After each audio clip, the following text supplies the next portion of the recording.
I'd rather go to jail than pay 2 years of alimony to my penniless, unfaithful ex-wife. She came back wanting a second chance. When I was told that after the divorce I had to pay 2 years of alimony to my unfaithful ex-wife, I didn't think twice. I'd rather go to jail than support her. I'm angry, disappointed with everything. Not just her who cheated on me, but also with the system that, for some absurd reason, thinks it should reward her, or rather protect her. After all, now that she won't have the stability I provided, someone has to pay for, right? But isn't it her own fault for destroying all of that? I'll explain my situation so you can understand some of my frustration. I'm using a throwaway account because I think I only have one path left. I just want to vent. I refuse to back down. I was married to Julia for 6 years. We never had children, something that hurt me a lot at the time. But today, honestly, I'm glad.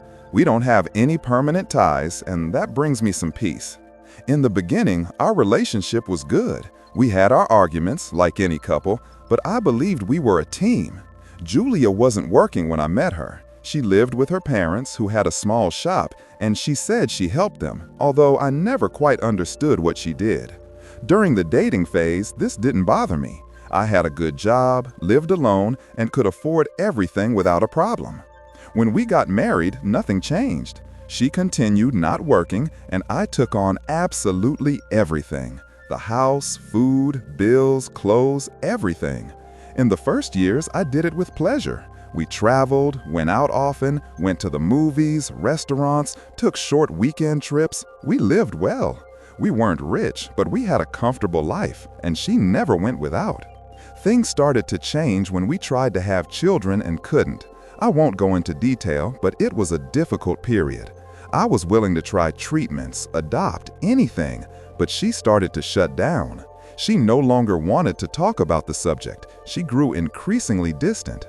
At first, I thought it was sadness, that she was depressed. I tried to encourage her to seek help, go out more. I even suggested she study or start a small business, something that would make her feel useful, reborn. But there was always an excuse. It's not the right time. I'm tired. I don't know what to do. What I didn't imagine was that her free time was being used to sleep with another man. And not in a hotel or at a friend's house, no. She brought him into my house, used my food, sat on my sofa, watched my TV with him. I found out the worst way possible. I had a work trip scheduled, but the event was canceled last minute. I returned home the same day, thinking I would surprise her, but the surprise was mine. I found the guy in his underwear sprawled on the sofa with a glass of wine and a plate of pasta on the table. Julia came out of the kitchen in an apron, and when she saw me, all the color drained from her face. I yelled, cursed, threw them both out. He even tried to say something, but I shoved him out the door. She was crying, pleading, saying it was a mistake, that he was just a friend. A friend half naked in my house, eating my food? Oh, sure. But the worst came later, the divorce process. That's when I realized how rotten this system is. Her lawyer, without the slightest embarrassment, demanded not only half of our assets, which fortunately were only some savings since the house and car were mine before the marriage, but also compensatory alimony. They wanted me to pay her monthly for 2 years so she could reorganize her life since, according to them, I had made her economically dependent. Seriously? This is my fault now? She never worked a day in her life, and the responsibility is mine? I have to support a woman who cheated on me, who brought her lover into my home? My lawyer did what he could. We argued that we had no children, that the marriage was relatively short, and that she was young and capable of working. We also proved that part of the savings had already been used for renovations, and the rest was in a fund for my mother's retirement. Everything was documented, but it was useless. The judge sided with her. He said that despite the infidelity, the economic imbalance of the couple could not be ignored, that she had failed to develop professionally and deserved time to re-enter the job market. The result? 2 years of alimony, with a review every 6 months. I left the courthouse empty-handed and with a sick feeling in my stomach. Not only did I have to split part of the savings, but I would have to deposit money every month. In short, I would be supporting my ex-wife and probably her lover too, because I doubt that guy has a cent to his name. The first installment is due in a few days, and honestly, I don't intend to pay. My lawyer insists I could be jailed for contempt, that it's not worth the risk, but I'm at my limit. I can't stand the idea of that woman using my money while she lives with another man. I'm seriously considering letting them arrest me, but first I need to prepare a few things. Even my lawyer doesn't know everything because he doesn't know Julia like I do. I know exactly what she's like. She likes luxury, comfort, the good life. She has no patience. If she doesn't receive anything for a month or two, she'll look for another solution, another man. And when that happens, when she goes to live with someone new, she loses the right to alimony. That's in the agreement. If she manages to stabilize herself sooner, the payment is canceled. Maybe it's a risky plan. Maybe I'll lose my freedom for a while. But if it means not giving her the pleasure of continuing to suck my life dry from the comfort of my sofa, then it's worth it. I'll tell you what happens later. Update 1. This won't be a very long update. It's more of a farewell, actually. It's highly likely that after this, I won't be able to write for a while, because I'm going to jail. That's practically a certainty now. I used the last few days to get everything ready and ensure Julia doesn't benefit from anything. I won't allow her to live comfortably with her new boyfriend, using my money while I pay for the consequences of her betrayal. I'll tell you what happens later. Update 1. This won't be a very long update. It's more of a farewell, actually. It's highly likely that after this, I won't be able to write for a while, because I'm going to jail. That's practically a certainty now. I used the last few days to get everything ready and ensure Julia doesn't benefit from anything. I won't allow her to live comfortably with her new boyfriend, using my money while I pay for the consequences of her betrayal. I'll tell you what happens later. Update 1. This won't be a very long update. It's more of a farewell, actually. It's highly likely that after this, I won't be able to write for a while, because I'm going to jail. That's practically a certainty now. I used the last few days to get everything ready and ensure Julia doesn't benefit from anything. I won't allow her to live comfortably with her new boyfriend, using my money while I pay for the consequences of her betrayal. I'll tell you what happens later. Since I've decided what I'm going to do, here are the final steps. First, I spoke with my boss. We always had a relationship of respect and trust, so it wasn't hard to explain the situation. I told him everything, from the infidelity to the judge's decision, and said I refused to pay that woman a single cent. He was outraged. He couldn't believe the law could favor someone who destroyed their own marriage out of sheer convenience. Then I asked for a favor, that he fire me. At first, he didn't understand. He said if I needed time off, I could take a leave of absence without having to go that far. But when I explained that if I appeared as unemployed before the judge, there would be less room for them to force me to pay alimony, he started to understand. I also told him that if I disobeyed the court order, I could end up in jail for contempt. He was worried, of course, but I had everything planned. In my state, jail time for contempt in these cases is usually in minimum security units. Nothing violent, nothing dangerous. In a way, I saw it as a forced vacation. No bills, no phone, no need to see anyone. A place where I could work out, eat, sleep soundly, and read as much as I wanted. I researched and found that the prison I would likely go to has one of the largest libraries in the system. So, far from scaring me, the idea even seemed attractive. After speaking with the company lawyer, my boss made me a proposal. He would fire me for misconduct, supposedly for aggressive behavior, with no severance or letter of recommendation. Everything had to look real, and when I got out of jail, he would give me my job back, with a raise. It might sound absurd to accept something like that, but we trust each other. The important thing was that it looked authentic. If the judge suspected it was staged, the problem wouldn't just be jail time. Heavy fines for fraud and aggravated contempt would follow. So we needed to put on a good performance, and we did. I walked into his office pretending to be completely out of control. I slammed the door shut, started yelling, and insulted him. I said I was fed up with his hypocrisy. I banged on the desk, threw my coffee mug on the floor. He maintained his posture, not reacting, following the script. When we opened the door, we continued shouting as if it were a real fight. He lightly pushed me and called security. In minutes, 2 guards surrounded me and escorted me out. Most of the office watched the scene. Some were shocked, others whispered, thinking I had gone crazy. I later learned that he himself spread a controlled version of the story, saying I was going through a difficult divorce and had lost control. We finished everything off perfectly. That same day, I withdrew the rest of the money I had in the account. It wasn't much, but I didn't want to leave anything there. I gave everything in cash to my mother, with clear instructions. Don't deposit it anywhere, nothing in her name, just keep the money safe. I also left her instructions about the house, the bills, and the basics for her to take care of while I was away. After that, all that was left was to wait. A few days ago, Julia called me furious. She said she had been patient for a week but couldn't wait any longer. She demanded the money, claiming she urgently needed it, and that if I didn't deposit it, she would go back to court. I just replied that she should do whatever she wanted, that I had no job, no income, and no means to pay what she asked. She didn't say anything else, she just hung up. Today, I received the summons. Tomorrow, I have to appear before the judge. My lawyer has prepared everything, although he's not happy at all with my decision. He asked me not to challenge the judge, not to be arrogant, to appear defeated, low-spirited, weak, and without perspective. He told me to say that I am unemployed and unable to start over.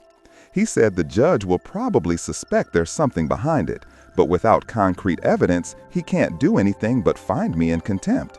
And that's what's going to happen. In the best case scenario, I'll be sentenced to 3 months. In the worst, maybe a little longer. It depends on the judge's mood. But I'm prepared. I'm not afraid. I've done everything I needed to do.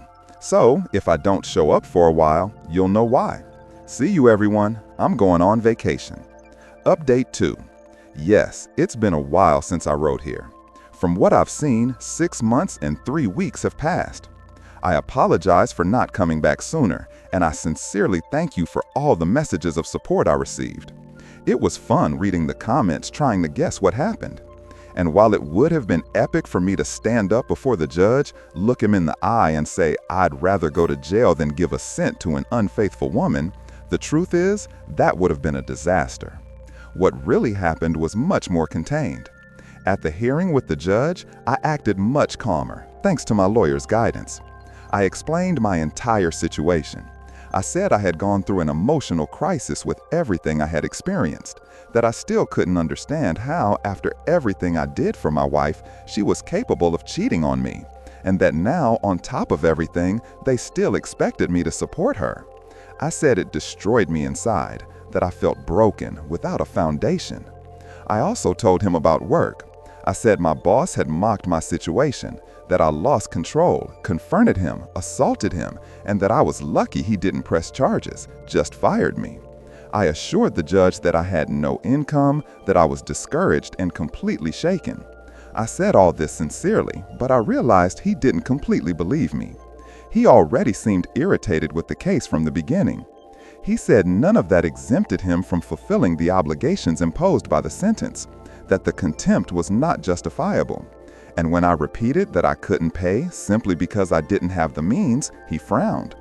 In the end, with a dry, impatient tone, he declared that if I didn't accept a symbolic or partial agreement, he would be forced to punish me for contempt.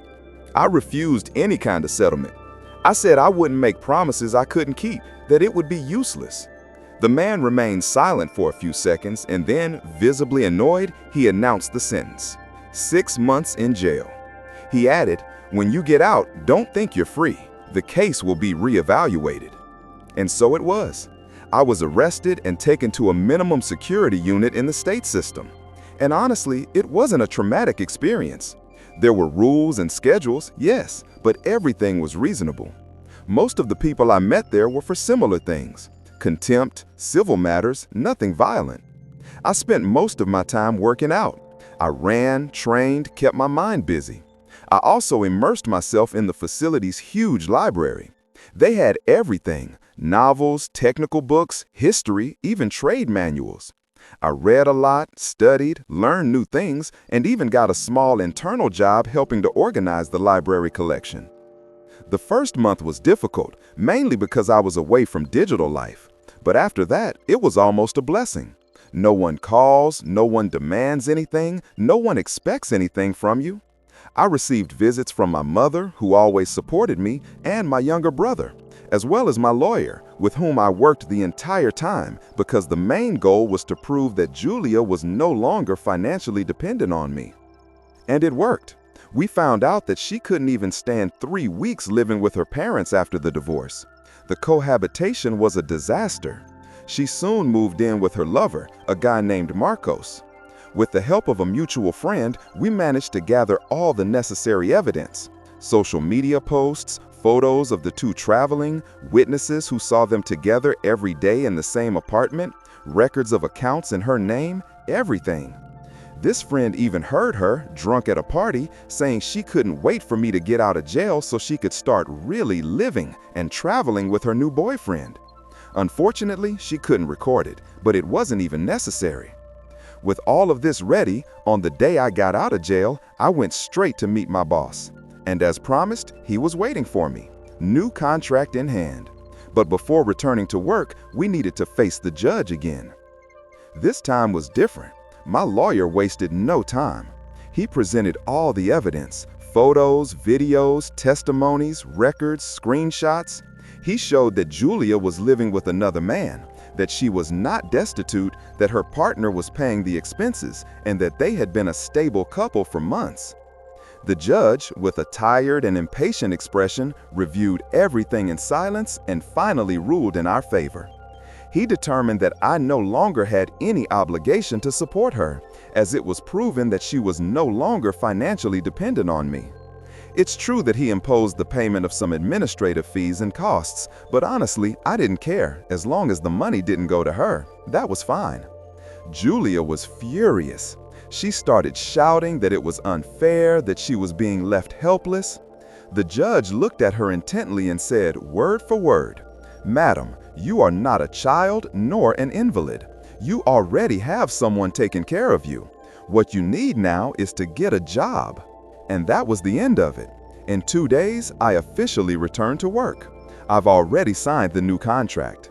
I feel refreshed, at peace, and satisfied.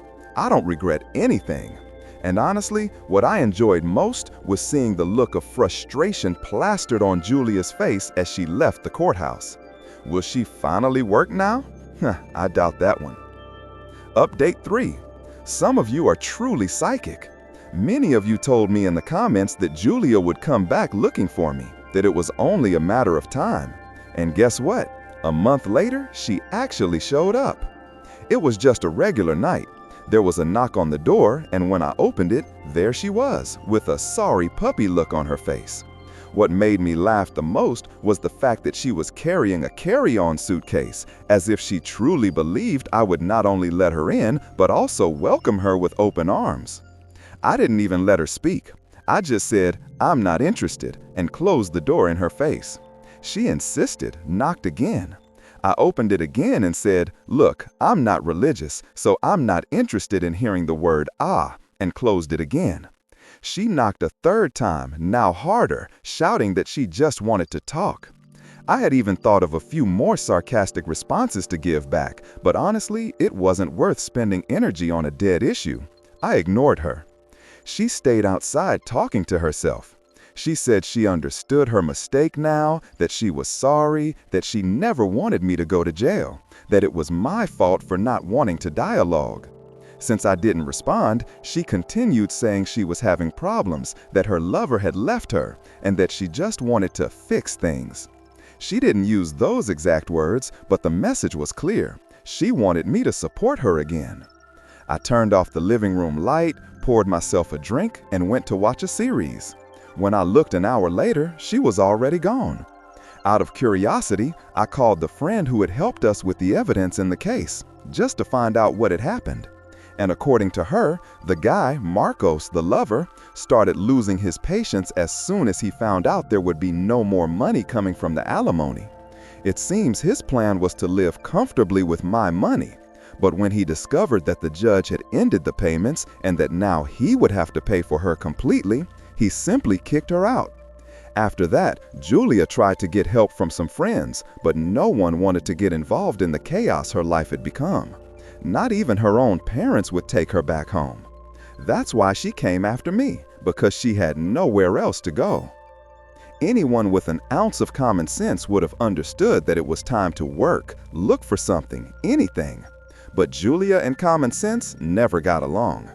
Not even 2 weeks passed and I had another legal notification in the mailbox. Once again, they were summoning me to court. I couldn't understand how she had the nerve to do this, and even more, how she paid the lawyer who accepted such an absurd case. On the day of the hearing, the judge didn't even hide his exhaustion. He listened to her request, flipped through the documents, looked at Julia for a few seconds, and literally said, "This request is ridiculous. The petitioner and the respondent no longer have any legal, economic, or personal ties. And apparently, the petitioner believes the judicial system exists for her use and abuse." But the best was yet to come. The judge not only denied the lawsuit, but also applied a $500 fine for trying to take advantage of the system. Julia was speechless. She didn't even try to argue. And that's how it all ended. Today, I can say that I am finally at peace. I return to my routine, working calmly, sleeping well, and I have no one draining my energy or my wallet. The only question I have left is, will she finally work, or will she try to find another man to support her? If it's that second option, what exactly does she have left to offer at this point in her life? Well, that's not my problem anymore. Reddit of the Day comment. Ah, the classic return of the regretful ex with a suitcase in hand and a face that says, "I just want to talk." It's incredible how quickly the survival instinct kicks in when the wallet gets thin, right? The guy was jailed, humiliated, and she still thought all she had to do was knock on the door and everything would go back to normal. At least the judge did what many people wanted. He put an end to this soap opera and even gave her a little change. Moral of the story: karma might take its time, but when it arrives, it charges